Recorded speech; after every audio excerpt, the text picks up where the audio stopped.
ஐநாத் துணை சீரியல் என்னாச்சு இன்றைக்கி பார்க்கலாம் வாங்க. வீட்டை விட்டு எல்லோரும் தெத்துறாங்களா, எல்லாம் ஹோட்டலில் போய் தங்கிட்டு இருக்காங்க.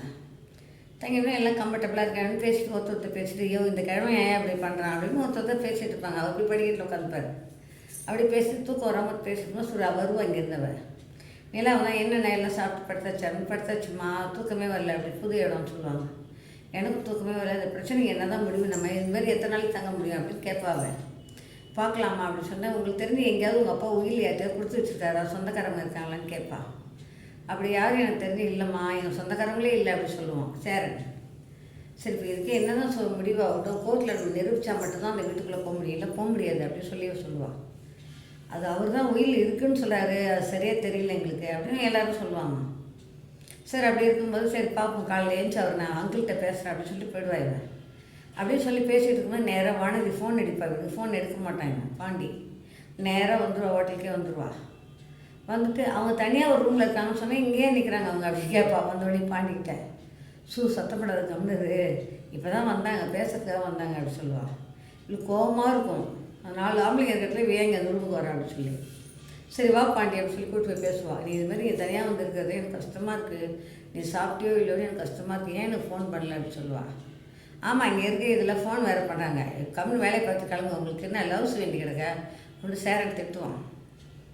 இது மாதிரி கம்னு வாங்கி விட்டுருது அப்படின்னு சொல்லிட்டு இவ்வளோ கூப்பிட்டு வருவாங்க. வந்து தனியாக வந்து கொஞ்ச நேரம் பேசிட்டு நீ போ, சூழ்நிலை சரியாக விட்டுறோம், நான் இங்கே இருக்கேன் நானும் இங்கே இருக்கேன், அப்படிலாம் இருக்கக்கூடாது, நீ கிளம்பு அப்படி சொல்லுவோம். சரின்னு சொல்லி போயிடுவான். போயிட்டோடனே நிலா ஏஞ்சி வருவா வெளியில். வந்து அவன் மாமனார் அங்கே உட்காந்துப்பாரு, நடேசன்ட்டு பேசுவாள். இது மாதிரி அந்த டாக்குமெண்ட்ஸ் ஏதாவது உங்கள்கிட்ட இருக்கணும், இருக்குப்பா எங்கள் அப்பா எழுதி கொடுத்தாரானா எங்கே இருக்குதுன்னு தெரியல அப்படின்னு. அதை உங்கள் அக்கா கஸ்தூரியும் உங்கள் அண்ணனும் சேர்ந்து எடுத்து வச்சுட்டு இப்படி உங்களை ஆட்டம் காமிக்கிறாங்க அப்படின்னு சொல்லுவாங்க.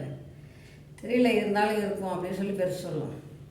சரி அதை எப்படியோ கண்டுபிடிச்சி நம்ம கோர்ட்டில் போய் ஒப்படைச்சா தான் வேலைக்கு ஆகணும், இல்லைன்னா அந்த வீடே நமக்கு கிடைக்காது. எத்தனை நாள் இதுமாதிரி நம்ம ஹோட்டல் தங்கி போட்டோம் அப்படின்னு பொங்கி எழுவாங்க. யார்கிட்டயாவது கொடுத்து வச்சுருக்கீங்களா, யாருக்காவது தெரியுமா பார்த்து யோசிச்சு சொல்லுங்கன்னு. சரி நான் யோசிச்சு பார்க்குறோன்னு உட்காந்து போகிற கம்முன்னு. சரி அது ஒரு பக்கம் அப்படியே இருக்குது.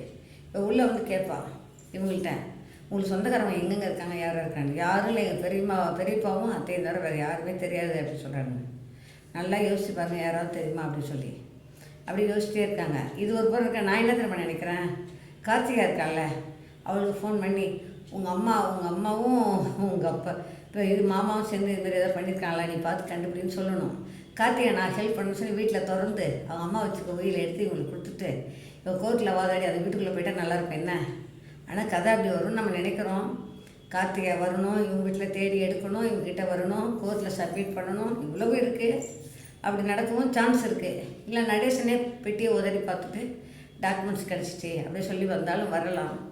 இப்படியா அப்படியாங்கிறத நம்ம இன்றைக்கி நாளைக்கெல்லாம் பார்க்க முடியாது, மண்டே மார்னிங் பார்க்கலாம்.